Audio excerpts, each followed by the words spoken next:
IPL-ഉം PSL-ഉമായി ബന്ധപ്പെട്ട് കഴിഞ്ഞ ദിവസം നമ്മൾ ചില ചർച്ചകളൊക്കെ നടത്തിയിരുന്നു. അതിൽ ഇൻസമാം ലക്കിന്റെ ഒക്കെ ഒരു എന്താ പറയുക പരാമർശമൊക്കെ വളരെയധികം ചർച്ചയായിരുന്നു.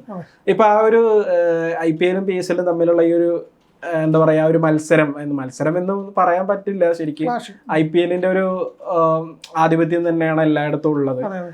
ഇത്തവണ കുടുങ്ങി PSL-ല് ഇവര് സംഘാടകരെ കുടുങ്ങിപ്പോയത് ചാമ്പ്യൻസ് ട്രോഫി വന്നതോട് കൂടിയിട്ടാണ്. ചാമ്പ്യൻസ് ട്രോഫി ഫെബ്രുവരി മാസത്തിലായതുകൊണ്ട് സ്വാഭാവികമായിട്ടും PSL നീട്ടിവെക്കേണ്ടി വന്നു.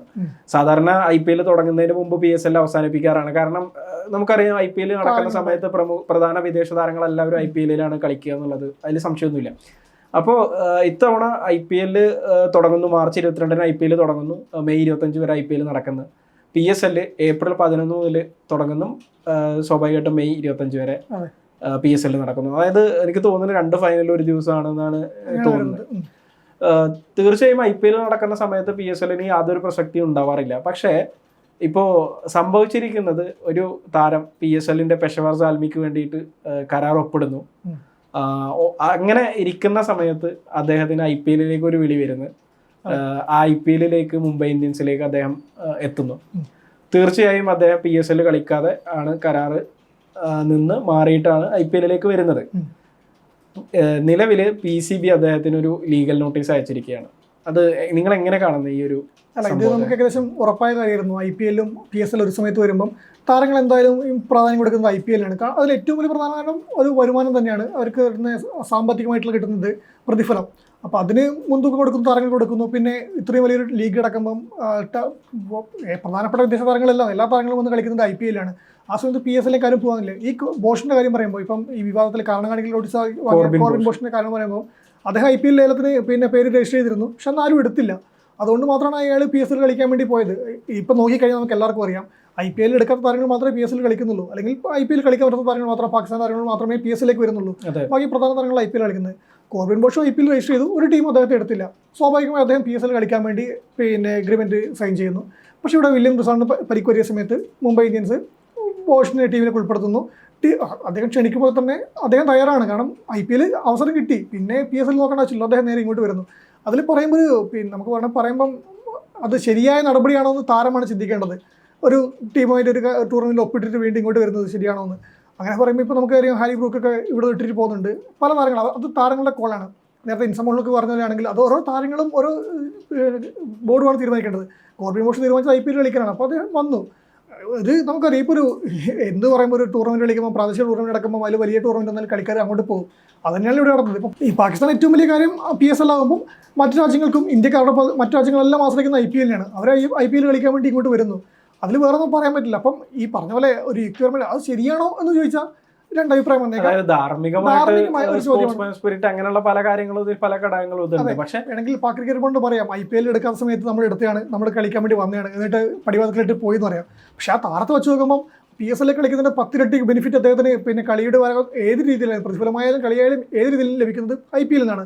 അദ്ദേഹത്തിൻ്റെ കരിയർ ചൂസ് ചെയ്യുമ്പോൾ IPL-ലേക്ക് വരുന്നു.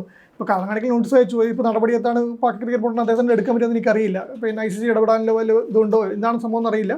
പക്ഷേ അദ്ദേഹത്തിൻ്റെ തീരുമാനം ഇതാണ്. അദ്ദേഹം IPL കളിക്കാൻ വേണ്ടി വരുന്നു. മുംബൈ ഇന്ത്യൻസിലേക്ക് വരുന്നു. മുംബൈ ഫ്രാഞ്ചൈസിയുമായി ബന്ധമുള്ള താരം തന്നെയാണ് അദ്ദേഹം. അതിൻ്റെ രീതിയിലാണല്ലോ വരുന്നത്. അപ്പോൾ അതിലത്രയേ ഉള്ളൂ. തീർച്ചയായും ഇപ്പോൾ മുംബൈ ഇന്ത്യൻസിന്റെ ബന്ധം എന്ന് പറയുമ്പോൾ MI കേപ്പ് ടൗണിന് വേണ്ടിയിട്ട് മുമ്പ് കളിച്ചിട്ടുള്ള ഒരു താരം തന്നെയാണ് ദക്ഷിണാഫ്രിക്കൻ താരമായിട്ടുള്ള കോർബിൻ ബോഷ്. ഇതോടൊപ്പം നമ്മൾ എടുത്തു വായിക്കുന്ന ഇപ്പോൾ ഇൻസമാം ലക്ക് പറയുന്ന ഒരു സ്റ്റേറ്റ്മെന്റ് ഉണ്ട്. ഇപ്പോൾ വിദേശ താരങ്ങളൊന്നും IPL കളിക്കാൻ പോരുതെന്ന്.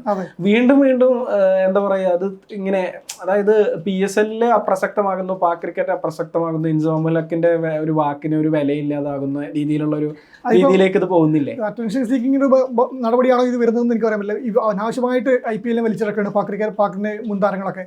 ഇൻസമാം ലക്ക് എന്ന് പറഞ്ഞു ആരും IPL കളിക്കാൻ പോകരുതെന്ന്. അദ്ദേഹത്തിന് ഈ പറഞ്ഞ പോലെ അദ്ദേഹം പറഞ്ഞു മറ്റേ ഇന്ത്യൻ ക്രിക്കറ്റ് ടീമിനെ BCCI ഇന്ത്യൻ താരങ്ങളെ മറ്റൊരു ലീഗുകൾ കളിക്കാൻ വിടുന്നില്ല. പിന്നെ നിങ്ങൾ എന്തിനാണ് അങ്ങോട്ട് പോകുന്നത്? നമ്മളാരും അങ്ങോട്ട് പോകാൻ പാടില്ല എന്ന് പറഞ്ഞത്. പാകിസ്ഥാൻ വരുന്നില്ല എന്ന് പറയുമ്പോഴേക്കണം പാകിസ്ഥാൻ ക്രിക്കറ്റിൽ 2000 ആദ്യ സീസണിൽ കളിച്ച ശേഷം വീണ്ടും ഒരു രജിസ്റ്റർ ചെയ്തിട്ട് ആരും എടുക്കാതെ പോയതാണ് അവർ എടുക്കാതിരുന്നത്. അതായിരുന്നു കാരണം. അല്ലാതെ അവർ കളിക്കാൻ വന്നിട്ട് അല്ലെങ്കിൽ കളിക്കാൻ വരാത്തതല്ല. ക്രിക്കറ്റ് ബോൾ ഇപ്പോൾ ഇന്ത്യ കളിക്കാൻ വരെ എടുക്കാമെന്ന് പറഞ്ഞാൽ എത്ര താരങ്ങൾ വരും ഈ ഇൻസമുകളൊക്കെ നോക്കി കാണേണ്ടി വരും. ഈ പറഞ്ഞ പോലെ PSL-ഉം IPL-ഉം ആ സമയത്തും ഒരുമിച്ച് കളിക്കുന്നെങ്കിലും ആ പാക് താരങ്ങൾ പോലും IPL കളിക്കാൻ വരുന്നത് ഞാൻ കരുതുന്നത്. കാരണം താരങ്ങൾ നോക്കുന്ന ബെനിഫിറ്റ് പ്രതിഫലമായാലും കളിയുടെ രീതിയിൽ ഏത് ഇതിലായാലും കിട്ടുന്നത് IPL നിന്നാണ്. ഇതിപ്പം പാക് ക്രിക്കറ്റിനെ നമ്മൾ എടുക്കുന്നുണ്ടെങ്കിൽ ലേലത്തിൽ എടുക്കുന്നുണ്ടെങ്കിൽ ഈ പറഞ്ഞ പ്രധാന താരങ്ങൾ അവിടുത്തെ നായകന്മാർ ഉൾപ്പെടെയുള്ള പ്രധാന താരങ്ങളൊക്കെ ചിലപ്പോൾ ഇവിടെ ഒന്ന് കളിച്ചേക്കാം. അതിന് കുറ്റം പറയാൻ വേണ്ടി പറ്റില്ല. ഇപ്പം കോർബിൻ ബഷീർ ചെയ്തത് തന്നെയാണ്, അദ്ദേഹം IPL രജിസ്റ്റർ ചെയ്തു, കിട്ടിയില്ല. അപ്പോൾ പിന്നെ ആ സമയത്ത് അവിടെ കളിക്കാമെന്ന് കരുതി. ആ സമയത്ത് അവിടെ IPL കൂടുന്നത് തീർച്ചയായും വന്നു, കളിക്കാൻ വേണ്ടി വരുന്നു. ഈ ഉൻസമോളൊക്കെ എന്ന് പറഞ്ഞതൊക്കെ വെറും വാക്കാ, ഒരു ടീം കൊടുത്തില്ല. ഇപ്പം അത് നമുക്കറിയാം, അദ്ദേഹം പറഞ്ഞു ആരും കളിക്കാൻ പോകരുത്, IPL കളിക്കാൻ പോകരുതെന്ന്. അപ്പം എന്നിട്ട് പാക് ക്രിക്കറ്റ് ബോർഡ് ഈ സമയത്ത് ന്യൂസിലൻഡിലേക്ക് കളിക്കാൻ ടൂർണമെൻറ്റ് കളിക്കാൻ വേണ്ടി പോയി.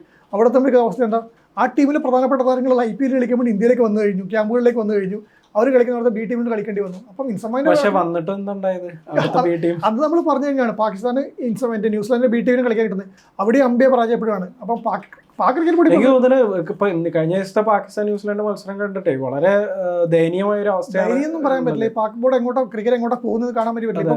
ചാമ്പ്യൻസ് ട്രോഫിയിൽ നമുക്ക് പറയുമ്പോൾ ഒരു വലിയ ടൂർണമെന്റ് ആയിരുന്നു. എനിക്ക് തോന്നുന്നു 14 റൺസ് എടുക്കുമ്പോൾ 4 വിക്കറ്റ് ഒക്കെ പോയി. പിന്നെ ഒരു വിക്കറ്റ് ന്യൂസിലാൻഡ് താരം ക്യാച്ച് വിട്ടത് കാരണം, അല്ലെങ്കിൽ തീർച്ചയായും 91 എത്തുമായിരുന്നില്ല. ചാമ്പ്യൻസ് ട്രോഫിയിൽ നമ്മൾ പറയുമ്പോൾ പിന്നെ ആദ്യത്തെ രാജ്യം എന്നൊരു നാണക്കേടാണ് അവർക്ക് ഉണ്ടായിരുന്നത്. പക്ഷെ അവർ തോറ്റത് ന്യൂസിലാൻഡിനോട്, പിന്നെ റണ്ണേഴ്സായ ന്യൂസിലാൻഡിനോടും ചാമ്പ്യന്മാരെ ഇന്ത്യയോടായിരുന്നു ഗ്രൂപ്പ് ഘട്ടത്തിൽ തോറ്റത്. ആ ഗ്രൂപ്പിന്റെ പ്രത്യേകതയാണെന്ന് നമുക്ക് പറയാം. ബംഗ്ലാദേശിനോട് കളിക്കാൻ വേണ്ടി പറ്റില്ല. 2 തോൽവിയും വലിയ തോൽവിയാണെങ്കിൽ, അതായത് വലിയ മാർജിനാണ് തോറ്റത്, നാണംകെട്ട തോൽവി തന്നെ പറയാമെങ്കിലും മികച്ച ടീമുകളാണ് പാകിസ്ഥാൻ തോറ്റത്. ആ ഒരു ഘടകം അവിടെ ഉണ്ടായിരുന്നു. പാക് ക്രിക്കറ്റ് ബോർഡിന് എന്തൊക്കെ പറയുമ്പോഴും ന്യൂസിലാൻഡ് റണ്ണേഴ്സാണ്, ഇന്ത്യ ചാമ്പ്യന്മാരാണ്, ഇവിടെയാണല്ലോ നമ്മൾ തോറ്റതെന്ന് പറയായിരുന്നു. പക്ഷേ ഇപ്പോഴത്തെ അവസ്ഥ എന്താണ്? അതേ ന്യൂസിലാൻഡിനോട് കളിക്കാൻ പോയത്, പക്ഷേ ന്യൂസിലാൻഡിൻ്റെ ബി ടീമാണ്. ബി ടീം എന്ന് പറയാൻ പറ്റും പ്രധാനപ്പെട്ട 4 കളിക്കാരില്ലാത്ത ടീമാണ്. ചാമ്പ്യൻസ് ട്രോഫി സ്ക്വാഡിലുണ്ട് 7 വരെ ഉള്ളൂ. ആ ടീം പോയിട്ടും എന്ത് പരാജയമാണ് ഇപ്പോൾ നേരിടേണ്ടി വന്നത്. എന്നിട്ട് ഇവരിപ്പം ISL-നും PSL-നും പറഞ്ഞിട്ട് PSL-നും IPL-നും പറഞ്ഞിട്ട് ഇങ്ങോട്ട് ചൊറിഞ്ഞുകൊണ്ടിരിക്കുമല്ലേ. അതല്ല വേണ്ടതെന്നുള്ളതാണ് ഏറ്റവും വലിയ കാര്യം. അത് പാക് ക്രിക്കറ്റ് ബോർഡ് ആദ്യം ശ്രദ്ധിക്കേണ്ടത് പാക് താരങ്ങളെയും പാക് ക്രിക്കറ്റിനെയുമാണ്. അത് ശ്രദ്ധിക്കാതെ അവർ ഈ പറഞ്ഞിരുന്നിട്ട് ഒരു കാര്യമില്ല. ഈ നടപടി പക്ഷേ ഇപ്പോഴത്തെ ഈ കാരണം കാണിക്കൽ നോട്ടീസ് നടപടിയെ തള്ളി പറയുന്നൊന്നുമില്ല. കാരണം അതവർ ചെയ്യാനുള്ള അതൊരു ന്യായം വേണമെങ്കിൽ പാക് ക്രിക്കറ്റ് ബോർഡിന് കാരണം ചോദിക്കാം. കാരണം അവരെ കൊച്ചാക്കുവാണല്ലോ. അല്ല, അത് മാത്രമല്ല, കരാർ ലംഘനം ഉൾപ്പെടെയുള്ള കാര്യങ്ങൾ, അതിനുള്ള കാരണം കാണിക്കലാണ് അദ്ദേഹം കോർബിൻ ബോഷ് കാണിക്കുന്നത്. തീർച്ചയായും. പക്ഷെ അത് IPL-നെതിരെയുള്ള ഒരു കുന്തമണി ഇതിന് പുറകിലുണ്ടെന്നുള്ളൊരു ഘടകം മാത്രമാണ് ഫാക്ട്. മറ്റു പറയുമ്പോൾ കോർബിൻ ബോഷ് ചെയ്തത് ധാർമ്മികമായി ശരിയല്ല എന്ന് പറയാം. കാരണം കാണിക്കൽ നോട്ടീസ് ഇപ്പം അടുത്ത PSL ലീഗ് എന്നൊക്കെ വിലക്കിയേക്കാം. അത് അവരുടെ പാക് ക്രിക്കറ്റ് ബോർഡിൻ്റെ ഒരു യുക്തി അനുസരിച്ച് ചെയ്യാവുന്നതാണ്. കാരണം അവർ ക്രിക്കറ്റ് ലീഗിനെ താഴ്ത്തി കെട്ടുവാണ് IPL-ലേക്ക് വരുമ്പോൾ. അത് എന്ത് പറഞ്ഞാലും സ്വന്തം രാജ്യത്തെ ലീഗിനെ താഴ്ത്തി കെട്ടുമ്പോൾ അതിന് പിന്നെ ഒരു നടപടി ഉണ്ടാവും. അതിൽ തെറ്റൊന്നും പറയാൻ വേണ്ടി പറ്റില്ല. തീർച്ചയായും. എന്തായാലും നമുക്ക് കണ്ടറിയാം, ഈ പ്രത്യേകിച്ച് IPL ഓൾറെഡി PSL നമുക്കറിയാം IPL-ന് അത്ര ഒരു ജനകീയത ഇല്ലാത്ത ഒരു ലീഗാണെന്നുള്ള കാര്യത്തിൽ സംശയമില്ല. മാത്രമല്ല, ഈ കൂടുതൽ താരങ്ങൾ വരാൻ വേണ്ടിയിട്ടാണല്ലോ ഈ IPL-ന്റെ മുമ്പ് നടത്തുന്നത്. പക്ഷേ ഇത്തവണ അതെ, ഇത്രയും വർഷങ്ങൾക്ക് ശേഷം സ്വന്തം നാട്ടിൽ ഒരു ICC ഇവന്റ് നടത്തി, അതിലും പരാജയപ്പെട്ട്, അത് കാരണം PSL നീട്ടിവെച്ചു. ആ PSL IPL-ആയിട്ട് ക്ലാഷ് വന്ന് അതും ഒരു ഇത്തവണത്തെ PSL ഒന്നും അല്ലാതെ അവർക്ക് ഓൾറെഡി ഉള്ള ഇതും കൂടി നഷ്ടപ്പെടുന്ന രീതിയിലേക്ക് പോവുകയാണ്. അതിന്റെ പ്രസക്തി നഷ്ടപ്പെടുന്ന രീതിയിലേക്ക് പോവുകയാണ്.